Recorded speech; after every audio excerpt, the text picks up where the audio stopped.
आम पाखे डाक्तर डाक्तरखाना किसी भी न थाए आम जब आम पिला चेरमूली दे पारंपरिक पद्धति चिकित्सा करूँ से कुसंस्कार आपण भली सभ्य समाज शिक्षित एमपी एमएलए ऑफिसर सपरिवार भंड ज्योतिष आ बाबा मान पाखु जाई ग्रह शांति कर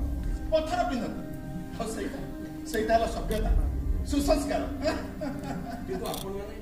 रुहतु सार सरीनी आपण समतल अंचल